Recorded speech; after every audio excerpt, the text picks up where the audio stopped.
Hey everybody, this is Craig from Key and Craig's Crazy Craft Corner coming at you with a little hack video.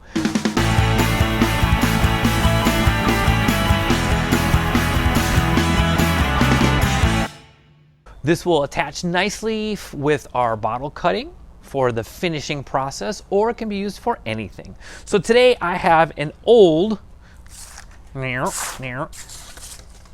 countertop, or actually it was my old coffee table, and it's about time to get rid of it, but it's nice and sturdy. And so I said, well, what am I going to use this for? So I have a chunk of it at my place and I'm using it for a leveling table, but you can also use it to spray mount sandpaper to it and then use it to sand your bottle edges after you've cut your bottles to get them nice and smooth, and it's a nice flat surface. So any surface will work, but you don't want to do this on your normal table. So this is my sanding table, and what I did is I marked at the top what grits I'm going to have in each spot, just so you know, and then all you do is get your little spray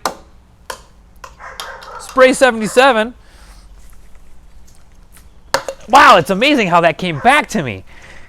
Get your spray 77 and do this outside or with paper down if you're doing it inside, or over a garbage can, because this stuff goes everywhere, the overspray. And put a liberal amount on there. Give it a second to tack up. And you can spray the other side. Make sure whatever you're putting it down on is dust free. And then just lay it down. Now I did the 240 first. If you have smaller pieces like this, that's okay. If I have even smaller pieces, that's okay too, depending on what you're sanding. I like to get the full 8.5 by 11 sheets, because you can really sand the stuff down and you don't have to worry about the seam coming up on you like it kind of is now. I probably didn't wait long enough. So we're gonna retack that again, and I'm gonna actually spray this side too.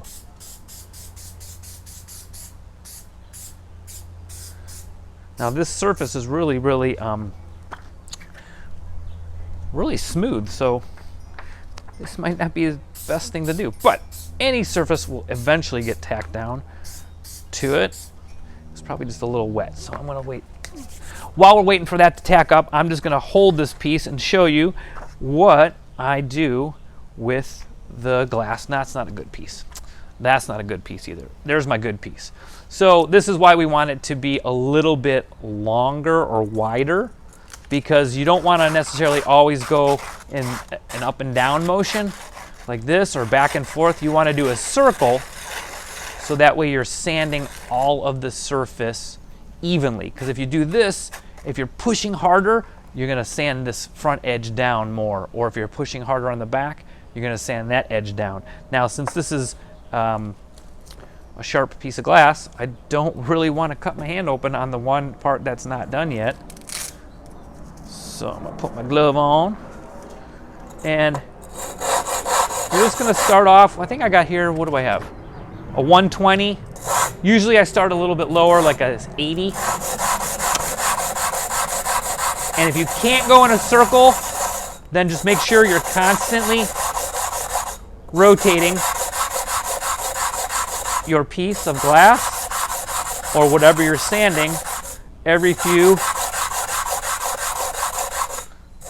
seconds, so you get a smooth, even sand. Now, I can already see this is a 120, that I can tell I'm already taking it down quite a bit, because I can notice that it's getting an off color, it's getting a white color instead of that dark green. So that's where I want to get to, and you'll be able to tell when you get very smooth, because it'll all get that white color.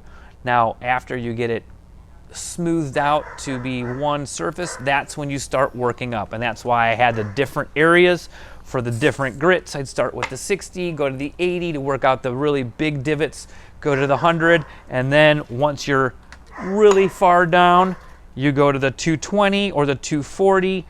I don't think you really need to go any farther than that. Oh, there we go. This is going to be good sticking down. I don't think you need to go any farther than that. I mean, if you want super smooth polish, you can, but I don't think you need to.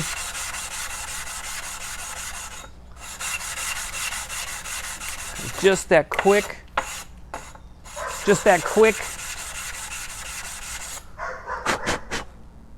little stuff I did, it's about halfway done already. So you start with the low grits, work your way up. You'll very quickly smooth out your cut glass and or other surfaces. And when you're all done, just put your board away.